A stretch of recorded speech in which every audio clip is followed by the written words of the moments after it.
Chandigarh mayor चोण दे विच वड्डा उलटफेर BJP के मनोज कुमार सोनकर बने मेयर बीजेपी नूं 16 तो आम आदमी पार्टी कांग्रेस गठजोड़ नूं पईयां 12 वोटां 8 वोटां होईयां रद्द।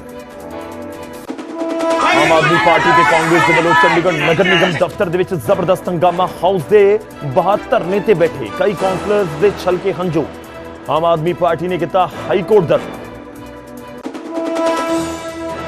मुख्यमंत्री मान दे वालों प्रिजाइडिंग ऑफिसर ते देशद्रोह दे परचे दी मंग कहा गणतंत्र दिहाड़े वाले महीने ही संविधान दियां उड्डियां तजियां।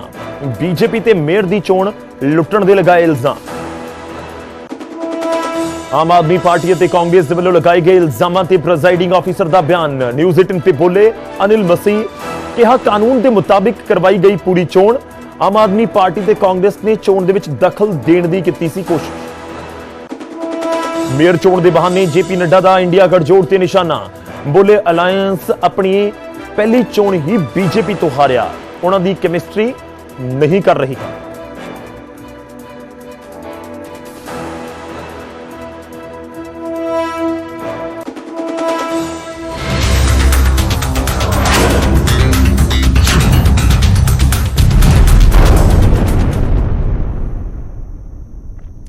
सत श्री अकाल, स्वागत है। गौरव शुक्ला मैं हां तुहाडे नाल हाज़र हां। फर्क तां पैंदा है लैके जदों नंबर पूरे होण ते नतीजा उसदे मुताबिक ना होवे फिर फर्क तां पैंदा है।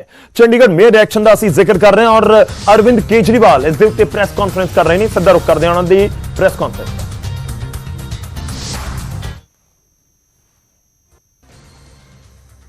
तय हुई 18 जनवरी को चुनाव था। अचानक 18 जनवरी को इनका पदाधिकारी जो था, ये प्रिजाइडिंग ऑफिसर, ये बीमार, बोला मैं बीमार हो गया, अस्पताल में चला गया और चुनाव इंडेफिनेटली टाल दिए गए। हम कोर्ट गए और कोर्ट से हम लोग तारीख तय करवा के लाए। इस दौरान इन्होंने हमारे और कांग्रेस के काउंसलर्स को खरीदने की, डराने की, धमकाने की बहुत कोशिश की, जैसे कि पूरे देश भर में करते ही हैं। इनकी फितरत है, हर जगह करते हैं। लेकिन किस्मत से एक भी नहीं टूटा और आज चुनाव हुए, चुनाव होने थे, चुनाव हुए। कोर्ट के डायरेक्शंस के बावजूद इन लोगों ने जो बदमाशी की, हम सब देखते हैं कि चुनाव तो हुआ, लेकिन जब चुनाव की वोटों की गिनती होती है, चाहे राज्य स्तर का चुनाव हो, चाहे देश का चुनाव हो, गिनती के वक्त हर पार्टी का एजेंट वहां बैठा होता है। ट्रांसपेरेंट तरीके से गिनती होती है, सबके सामने वोटों को ऐड किया जाता है, वोट मशीन खोली जाती है, मशीन का नंबर बताया जाता है, दिखाया जाता है। उसके बाद वोट जब उसको टोटल किया जाता है, मशीन का दिखाया जाता है भाई किस पार्टी को कितने वोट मिले, सब कुछ दिखाया जाता है। और सारी पार्टियों के एजेंट बाकायदा अच्छे से देखते हैं। यहाँ भी प्रोसीजर ये था, कानून में ये था कि हर पार्टी का एजेंट वहां बैठेगा और पार्टी का एजेंट को, जैसे दिल्ली में भी एमसीडी के चुनाव हुए, एमसीडी के मेयर का चुनाव हुआ, वो भी बैलेट पेपर से होता है, तो वो सारे एजेंट बैठते हैं, एक एक वोट बाकायदा सभी एजेंट्स को दिखाए जाते हैं। अगर किसी एजेंट को कोई आपत्ति करनी हो, भाई ये वोट इनवैलिड है, तो वो सबको दिखाया जाता है। अगर कोई एजेंट कहता है ये वोट इनवैलिड है, सबको दिखाया जाता है, सब उस पर अपने अपने तर्क देते हैं और प्रिसाइडिंग ऑफिसर अपनी उस पर रूलिंग देता है। एक तरह से क्वासी जुडिशियल वो करता है कि उस पर रूलिंग देता है। इन महाशय ने, जो इनके पदाधिकारी बीजेपी के आदमी थे, प्रिसाइडिंग ऑफिसर थे, इन्होंने आज किसी एजेंट को अपने पास नहीं आने दिया। इन्होंने सारे एजेंट्स को दूर धकेल दिया और खुद ही सारी वोट लेके बैठ गए और बाकायदा कैमरे के अंदर दिखाई दे रहा है कि किस तरह से वोट, जो हमारे वोट थे उनके ऊपर वो टिक मार्क करके उसको इनवैलिड, मतलब 2 टिक मार्क लग गए तो ये वोट इनवैलिड हो जाएगा।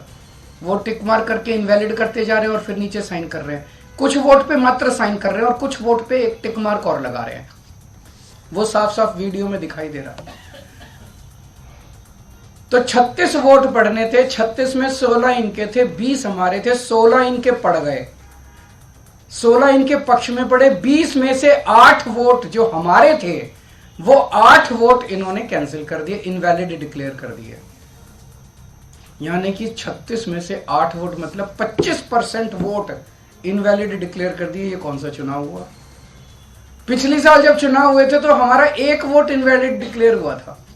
तो ऐसा तो नहीं कि हमारे वालों को वोट डालना नहीं आता, वोट तो डालना आता है। पिछली बार भी डाला था, इस बार भी डाला है। इस बार कैसे ऐसा हो गया कि सारे वोट डालना भूल गए हमारे वाले, सारे वोट इनवैलिड हो गए? तो पहले से सोच के आए थे कि इनको गुंडागर्दी मचानी है। किस्मत अच्छी थी कि कैमरे के अंदर सब कुछ पकड़ा गया। बड़ी इंटरेस्टिंग चीज है कि चुनाव के पहले कल ऑर्डर जारी करके चंडीगढ़ एडमिनिस्ट्रेशन ने मीडिया की एंट्री बैन कर दी। तो इसका मतलब नीयत तो शुरू से ही खराब थी, प्लान तो षड्यंत्र तो पहले से ही बना रखा था इन लोगों ने कि गड़बड़ करनी है। इतने बड़े स्तर के ऊपर चंडीगढ़ के मेयर के चुनाव के लिए आज तक कभी भी इतनी वोट इनवैलिड नहीं डिक्लेयर की गई। 36 में से 8 वोट इनवैलिड मतलब 25% वोट। अगर इनसे 36 वोट काउंट करने में इतनी बड़ी धांधली कर रहे हैं, देश का जब बड़ा चुनाव होगा उसमें तो 90 करोड़ वोट पड़ते हैं, उसमें तो पता नहीं किस लेवल की धांधली करते हैं ये लोग। और 25% क्या, अगर उस चुनाव में तो 5-6% की भी वोट अगर इधर उधर हो जाए तो सब। तो आज का चुनाव ये दिखाता है कि किस तरह से ये जीतने के लिए, सत्ता पाने के लिए किसी भी हद तक जा सकते हैं। बड़े चुनाव में लोग तो कह रहे हैं ईवीएम तो होगा ही होगा गड़बड़। मुझे लगता है ये कुछ भी करते होंगे, वोटर लिस्ट ये फर्जीवाड़ा करते हैं, फर्जी वोट डलवाते होंगे, ये ईवीएम करवाते होंगे, सब कुछ करते होंगे जीतने के लिए। और मैं ये सोच रहा था कि अगर भगवान की दया से उसके बावजूद भी अगर ये नहीं जीते और हार गए तो ये ट्रंप की तरह कुर्सी नहीं छोड़ेंगे। फिर ये मतलब उस दिन कुर्सी से चिपके रहेंगे, चाहे मार्शल लॉ लागू करना पड़े देश में, ये कुर्सी नहीं छोड़ने वाले। तो ये देश के लिए जो आज दिखा, पूरे देश के अंदर, पूरे देश ने देखा, सारे मीडिया ने चलाया, ये बहुत खतरनाक है। और हम सब लोगों को, जो लोग इस देश से प्यार करते हैं, हम सब लोगों को इसका पुरजोर विरोध करना है और इन सबको रोकना है। आपने ये कहा, कोर्ट आप लोग जा रहे हैं, ऐलान किया आम आदमी पार्टी ने, अंत में आपने ये कहा कि कुर्सी से चिपके रहेंगे। पिछले दिनों मल्लिकार्जुन खड़गे ने भी इसी तरह का बयान दिया था कि ये आखिरी वोटिंग चुनाव है और उसके बाद प्रेसिडेंशियल इलेक्शन हो जाएगा बाकी कंट्रीज की तरह। तो ये आप मान के चल रहे हैं कि ऐसा होगा या फिर आप ये सारे जो आसार दिखाई दे रहे हैं ये इसी तरफ इंगित करते हैं कि बहुत बड़े स्केल के ऊपर कुछ तो गड़बड़ है। अगर एक 10 बाई 10 किलोमीटर का छोटा सा शहर चंडीगढ़, उस चंडीगढ़ के छोटे से शहर के अंदर एक छोटे से मेयर का चुनाव, उसके अंदर अगर ये इस किस्म तक, इस हद तक नहीं गिर सकते हैं तो बड़े चुनाव के लिए तो किसी भी हद तक जा सकते हैं लोग।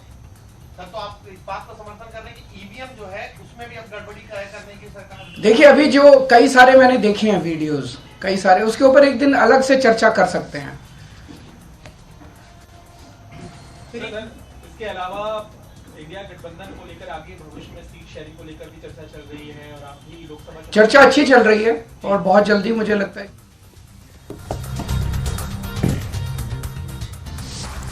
ਤਾਂ ਅਰਵਿੰਦ ਕੇਜਰੀਵਾਲ ਬੀਜੇਪੀ ਦੇ ਉੱਤੇ ਵਰਦੇ ਹੋਏ ਨਜ਼ਰ ਆਏ ਨੇ ਤੇ ਉਹਨਾਂ ਨੇ ਕਿਹਾ ਕਿ ਬੀਜੇਪੀ ਨੇ ਸਾਡੇ ਕਾਉਂਸਲਰ ਖਰੀਦਣ ਦੀ ਕੋਸ਼ਿਸ਼ ਕੀਤੀ। ਮੇਅਰ ਚੋਣ ਦੇ ਵਿੱਚ ਬੀਜੇਪੀ ਨੇ ਘਪਲਾ ਕੀਤਾ ਹੈ।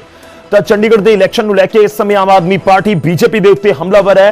ਅਲਾਈਅੰਸ ਦਾ ਜ਼ਿਕਰ ਹੋਇਆ ਕਿ ਗੜਜੋੜ ਦੇ ਵਿੱਚ ਨੰਬਰ ਪੂਰੇ ਸੀ ਔਰ ਲੋਕਤੰਤਰ ਦਾ ਘਾਣ ਇੱਕ ਤਰੀਕੇ ਨਾਲ ਕੀਤਾ ਜਾ ਰਿਹਾ ਹੈ ਤੇ ਇੱਥੋਂ ਤੱਕ ਕਿਹਾ ਗਿਆ ਕਿ ਮੇਅਰ ਨਹੀਂ ਬਲਕਿ ਲੋਕਤੰਤਰ ਜ਼ਰੂਰੀ ਹੈ। ਇਹ ਅਰਵਿੰਦ ਕੇਜਰੀਵਾਲ ਕਹਿੰਦੇ ਹੋਏ ਨਜ਼ਰ ਆ ਰਹੇ ਨੇ।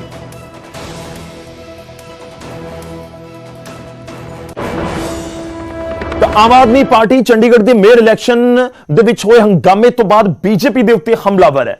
ਪਰ ਇਸ ਸਭ ਦੇ ਵਿਚਾਲੇ ਇਲਜ਼ਾਮਾਂ ਦੇ ਘੇਰੇ ਦੇ ਵਿੱਚ ਨੇ ਪ੍ਰੀਜ਼ਾਈਡਿੰਗ ਆਫੀਸਰ, ਜੀ ਹਾਂ ਅਨਿਲ ਮਸੀਹ, ਤੇ ਉਹਨਾਂ ਨੇ ਗੱਲਬਾਤ ਕੀਤੀ ਹੈ ਨਿਊਜ਼ 18 ਦੇ ਨਾਲ। ਅਨਿਲ ਮਸੀਹ ਨੇ ਨਿਊਜ਼ 18 ਦੇ ਉੱਤੇ ਐਕਸਕਲੂਸਿਵ ਅਨਿਲ ਮਸੀਹ, ਆਮ ਆਦਮੀ ਪਾਰਟੀ ਅਤੇ ਕਾਂਗਰਸ ਦੇ ਇਲਜ਼ਾਮਾਂ ਦੇ ਉੱਤੇ ਮਸੀਹ ਨੇ ਜਵਾਬ ਦਿੱਤਾ ਤੇ ਕਿਹਾ ਕਿ ਆਮ ਆਦਮੀ ਪਾਰਟੀ ਅਤੇ ਕਾਂਗਰਸ ਨੇ ਚੋਣ ਦੇ ਵਿੱਚ ਦਖਲ ਦੇਣ ਦੀ ਕੋਸ਼ਿਸ਼ ਕੀਤੀ ਹੈ। ਕੁਝ ਕਾਉਂਸਲਰਸ ਨੇ ਬੈਲਟ ਪੇਪਰ ਤੇ ਕਬਜ਼ਾ ਕਰਨ ਦੀ ਕੋਸ਼ਿਸ਼ ਕੀਤੀ। ਲੋਕਤੰਤਰ ਦੇ ਵਿੱਚ ਸਾਰਿਆਂ ਨੂੰ ਕੋਰਟ ਜਾਣ ਦਾ ਹੱਕ ਹੈ ਕਿਉਂਕਿ ਹਾਈ ਕੋਰਟ ਦਾ ਰੁਖ ਕੀਤਾ ਗਿਆ ਹੈ ਤੇ ਉਹਨਾਂ ਨੇ ਕਿਹਾ ਕਿ ਕਾਨੂੰਨ ਦੇ ਮੁਤਾਬਿਕ ਹੀ ਪੂਰਾ ਇਲੈਕਸ਼ਨ ਮੇਅਰ ਦਾ ਕਰਵਾਇਆ ਗਿਆ ਹੈ। ਮੇਅਰ ਚੋਣ ਦੇ ਪ੍ਰੀਜ਼ਾਈਡਿੰਗ ਆਫੀਸਰ ਸਨ ਅਨਿਲ ਮਸੀਹ, ਉਹਨਾਂ ਦੇ ਉੱਤੇ ਇਲਜ਼ਾਮ ਲੱਗ ਰਹੇ ਨੇ ਕਿ ਉਹਨਾਂ ਨੇ ਜਾਣਬੁੱਝ ਕੇ ਕੁਝ ਵੋਟਸ ਇਨਵੈਲਿਡ ਕਰਾਰ ਦੇ ਦਿੱਤੇ ਤੇ ਜਦੋਂ ਵੋਟਾਂ ਦੀ ਗਿਣਤੀ ਉਹਨਾਂ ਦੇ ਵੱਲੋਂ ਕੀਤੀ ਜਾ ਰਹੀ ਸੀ ਤਾਂ ਉਸ ਸਮੇਂ ਅਨਿਲ ਮਸੀਹ ਦੇ ਵੱਲੋਂ ਜਿਹੜੇ ਇਲੈਕਸ਼ਨ ਏਜੰਟ ਹੁੰਦੇ ਨੇ ਪਾਰਟੀਆਂ ਦੇ, ਉਹਨਾਂ ਨੂੰ ਵੀ ਉੱਥੇ ਨਹੀਂ ਆਉਣ ਦੀ ਇਜਾਜ਼ਤ ਦਿੱਤੀ ਗਈ ਔਰ ਇਨਵੈਲਿਡ ਕਿਉਂ ਨੇ ਉਸ ਨੂੰ ਲੈ ਕੇ ਵੀ ਉਹਨਾਂ ਦੇ ਵੱਲੋਂ ਸਪਸ਼ਟ ਜਵਾਬ ਨਹੀਂ ਦਿੱਤਾ ਗਿਆ। ਕਾਂਗਰਸ ਤੇ ਆਮ ਆਦਮੀ ਪਾਰਟੀ ਇਲਜ਼ਾਮ ਲਗਾ ਰਹੀ ਹੈ। ਉਹਨਾਂ ਦੇ ਨਾਲ ਗੱਲਬਾਤ ਕੀਤੀ ਹੈ ਨਿਊਜ਼ 18 ਨੇ, ਤੁਹਾਨੂੰ ਸੁਣਵਾਉਂਦੇ ਹਾਂ ਕੀ ਕੁਝ ਕਹਿ ਰਹੇ ਨੇ ਅਨਿਲ ਮਸੀਹ। प्रिसाइडिंग ऑफिसर अनिल मसीह मौजूद ने। अनिल सर, आज दे इलेक्शन ਨੂੰ ਕਿਸ ਤਰ੍ਹਾਂ ਦੇਖਦੇ ਹੋ? देखिए, मुझे प्रेसिडिंग ऑफिसर बनाया गया था इस चुनाव को, मेयर के चुनाव को कंडक्ट करने के लिए बाय द अथॉरिटी। और आप सभी देख रहे थे वीडियोग्राफी में कि चुनाव बहुत अच्छे ढंग से हमने कंडक्ट किया और सभी जितने पार्षद से बातचीत हुई चुनाव शुरू होने से पहले सबको बड़े अच्छे से बातचीत करी कि हम बिना लड़ाई झगड़े के चुनाव चाहते हैं और पारदर्शिता से चुनाव चाहते हैं। और तकरीबन मेरे ख्याल से 11 बैलेट पेपर्स पे ऑब्जेक्शंस लगाई गई थी और आप सब देख रहे थे। मैंने उनको एक एक बैलेट पेपर वापस किया जो वो चाहते थे कि जिसपे इसमें कमी है इसमें कमी है, और मैंने कहीं पे कॉम्प्रोमाइज नहीं किया। उनको ठीक है, जब वोट पढ़ रहे थे। हाँ, जब वोट पढ़ रहे थे मैंने उनको वापस किए, उनके बैलेट पेपर्स, उनकी बात पूरी सुनी और नए नए बैलेट पेपर हम उनको इशू करते रहे।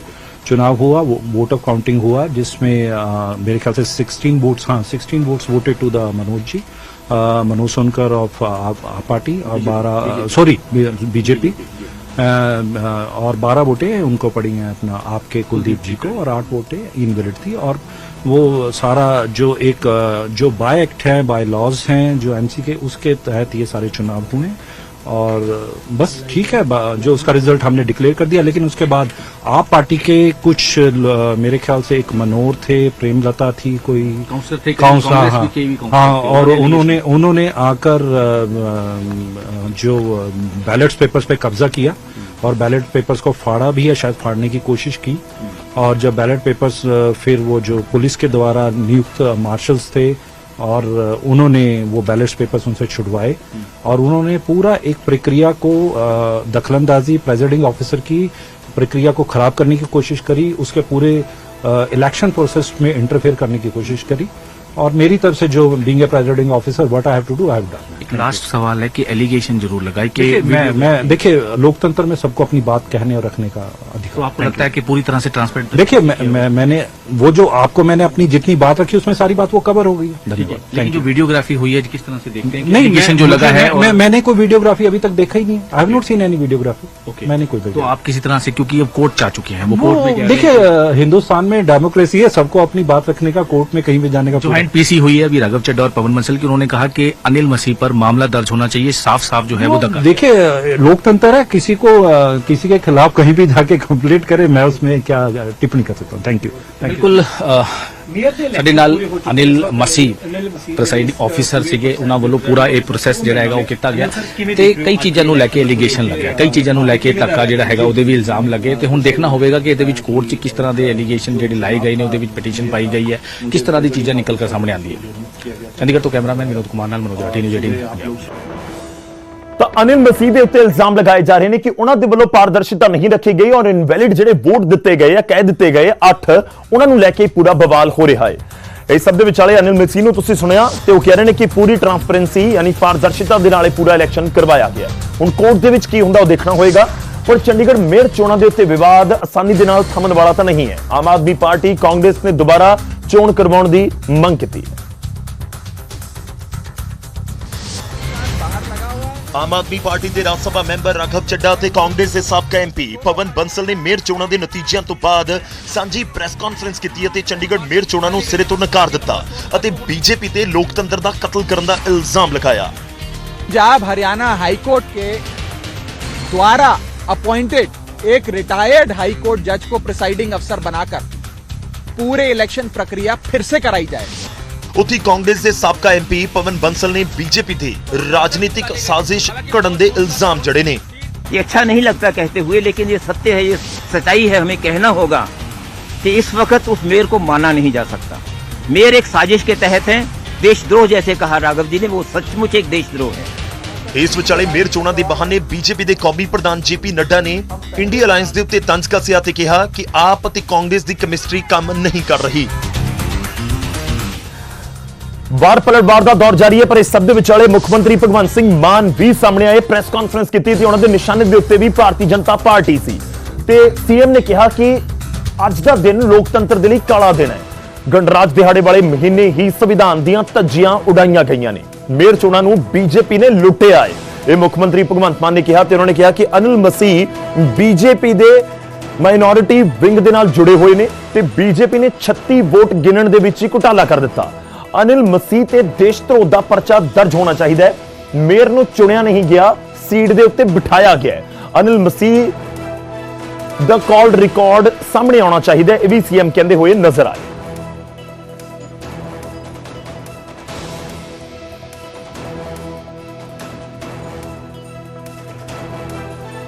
ਤਾਂ ਸੀਐਮ ਬੀਜੇਪੀ ਦੇ ਉੱਤੇ ਵਰਦੇ ਹੋਏ ਨਜ਼ਰ ਆਏ ਨੇ ਤੇ ਬੀਜੇਪੀ ਤੇ ਇਲਜ਼ਾਮ ਲਗਾਉਂਦੇ ਹੋਏ ਉਹਨਾਂ ਨੇ ਕਿਹਾ ਕਿ ਇਹ ਉਹ ਮਹੀਨਾ ਹੈ ਜਦੋਂ ਗਣਰਾਜ ਦਿਹਾੜਾ ਦੇਸ਼ ਮਨਾਉਂਦਾ ਹੈ। ਸੰਵਿਧਾਨ ਜਿਸ ਦਿਨ ਲਾਗੂ ਹੋਇਆ 26 ਜਨਵਰੀ 1950 ਨੂੰ, ਇਸ ਕਰਕੇ ਅਸੀਂ ਹਰ ਸਾਲ 26 ਜਨਵਰੀ ਨੂੰ ਗਣਤੰਤਰ ਦਿਹਾੜਾ ਮਨਾਉਂਦੇ ਹਾਂ। ਤੇ ਸੀਐਮ ਨੇ ਕਿਹਾ ਗਣਰਾਜ ਦਿਹਾੜੇ ਵਾਲੇ ਦਿਨ ਜਿਹੜੇ ਮਹੀਨੇ ਜਨਵਰੀ ਦੇ ਮਹੀਨੇ ਇਹ ਲੋਕਤੰਤਰ ਦਾ ਘਾਣ ਕੀਤਾ ਗਿਆ ਹੈ।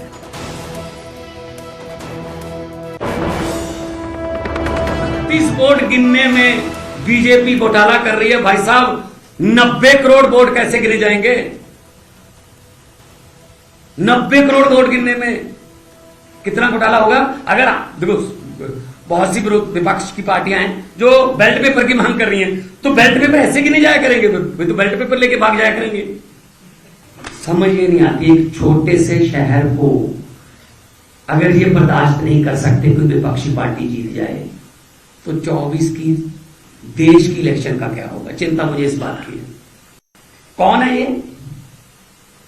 अनिल मसीह, ये बीजेपी के माइनॉरिटी विंग के हेड है। अपने ऑफिस बियर को प्रिजाइडिंग अफसर बनाया और मुझे आज पता चला 18 तारीख को इन्होंने क्या कहा था कि मेरी रीढ़ की हड्डी में प्रॉब्लम है, आ नहीं सकता हूं। आज मुझे बिल्कुल पता चल गया, बिल्कुल सही था। असल में इनकी रीढ़ की हड्डी थी ही नहीं, स्पाइनलेस स्पाइन तो थी नहीं ना। अगर स्पाइन होती तो अच्छे तरीके से गिनते ना। ऊपर से आया जो ऑर्डर वो लिख दिया और तरीका देखो आप देखने का, हद है यार, हद है ये देश में लोकतंत्र की। जेपी नड्डा साहब ने बधाई दे दी जैसे बिहार में दी थी कि क्या बात है। मैं मांग करता हूं इस बंदे पर देशद्रोह का पर्चा होना चाहिए। इसने जनतंत्र की हत्या की है, वो भी उसी महीने में जब डॉक्टर भीमराव अंबेडकर के लिखे हुए संविधान का दिन मना रहे थे। इस पर पर्चा होना चाहिए कि कैसे इसने विदाउट इन्फॉर्मिंग द एजेंट्स,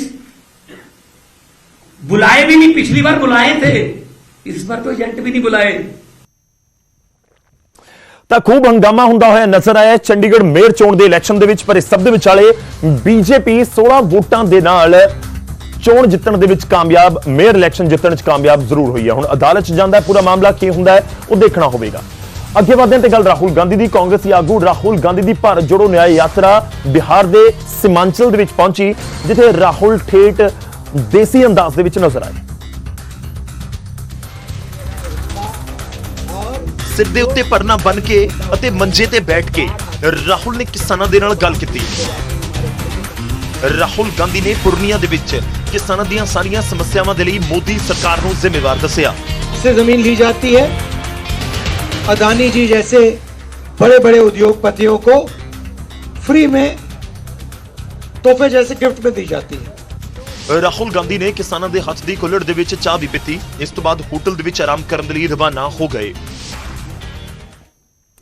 ਤਾਂ ਰਾਹੁਲ ਗਾਂਧੀ ਦਾ ਅੰਦਾਜ਼ ਨਜ਼ਰ ਆ ਰਿਹਾ ਹੈ। ਭਾਰਤ ਜੋੜੋ ਨਿਆਂ ਯਾਤਰਾ ਉਹਨਾਂ ਦੀ ਅੱਗੇ ਵਧ ਰਹੀ ਹੈ। ਉਧਰ ਤਰਨਤਾਰਨ ਦੇ ਵਿੱਚ ਗੈਂਗਸਟਰ ਪ੍ਰਭਜੋਤ ਸਿੰਘ ਦੇ ਨਾਲ ਪੁਲਿਸ ਦਾ ਐਨਕਾਊਂਟਰ ਹੋ ਗਿਆ। ਗੈਂਗਸਟਰ ਖੇਤਾਂ ਦੇ ਵਿੱਚ ਆਪਣੀ ਕਾਰ ਛੱਡ ਕੇ ਫਰਾਰ ਹੋ ਗਿਆ। ਹੋਇਆ ਕੁਝ ਇਸ ਤਰ੍ਹਾਂ ਕਿ ਇੰਟੈਲੀਜੈਂਸ ਅੰਮ੍ਰਿਤਸਰ ਦੀਆਂ ਟੀਮਾਂ ਗੈਂਗਸਟਰ ਦਾ ਪਿੱਛਾ ਕਰ ਰਹੀਆਂ ਸਨ। ਇਸ ਦੌਰਾਨ ਜਦੋਂ ਪੁਲਿਸ ਦੇ ਨਾਲ ਗੈਂਗਸਟਰ ਦਾ ਆਮੋ ਸਾਹਮਣਾ ਹੋਇਆ ਤਾਂ ਦੋਵੇਂ ਪਾਸੇ ਤੋਂ ਕ੍ਰਾਸ ਫਾਇਰਿੰਗ ਹੋਈ। ਇੱਥੇ ਮੌਕਾ ਪਾ ਕੇ ਗੈਂਗਸਟਰ ਪ੍ਰਭਜੋਤ ਸਿੰਘ ਫਰਾਰ ਹੋ ਗਿਆ। ਇੱਕ ਕਾਊਂਟਰ ਇੰਟੈਲੀਜੈਂਸ ਅਤੇ ਬਦਮਾਸ਼ ਦੇ ਵਿਚਾਲੇ ਜਿਹੜੀ ਹੈ ਮੁੱਠਭੇੜ ਦਾ ਮਾਮਲਾ ਸਾਹਮਣੇ ਆਇਆ। ਜੇ ਗੱਲ ਕੀਤੀ ਜਾਵੇ ਤਾਂ ਵਿਧਾਨ ਸਭਾ ਹਲਕਾ ਖੇਮਗੰਜ ਦੇ ਪਿੰਡ ਘਰਿਆਲਾ ਦੇ ਵਿੱਚ ਜਦ ਤੜਕਸਾਰ ਅੱਜ ਕਾਊਂਟਰ ਇੰਟੈਲੀਜੈਂਸ ਵੱਲੋਂ ਇੱਕ ਸਵਿਫਟ ਗੱਡੀ ਦਾ ਪਿੱਛਾ ਕੀਤਾ ਜਾ ਰਿਹਾ ਸੀ ਤਾਂ ਇੱਕ ਬਦਮਾਸ਼ ਵੱਲੋਂ ਜਿਹੜੀਆਂ ਉਹਨਾਂ ਉੱਪਰ ਗੋਲੀਆਂ ਚਲਾਈਆਂ ਗਈਆਂ। ਪ੍ਰਭਜੋਤ ਸਿੰਘ ਤਰਨਤਾਰਨ ਦੇ ਦਾਦੂਵਾਲ ਦਾ ਰਹਿਣ ਵਾਲਾ ਹੈ। ਉਸ ਦੇ ਕਾਰ ਛੱਡ ਕੇ ਫਰਾਰ ਹੋਣ ਦੇ ਕਾਫੀ ਦੇਰ ਤੱਕ ਪੁਲਿਸ ਦੀ ਟੀਮ ਖੇਤ ਦੇ ਵਿੱਚ ਉਸ ਦੀ ਭਾਲ ਕਰਦੀ ਰਹੀ, ਪਰ ਕੋਈ ਸੁਰਾਗ ਪੁਲਿਸ ਦੇ ਹੱਥ ਨਹੀਂ ਲੱਗਿਆ।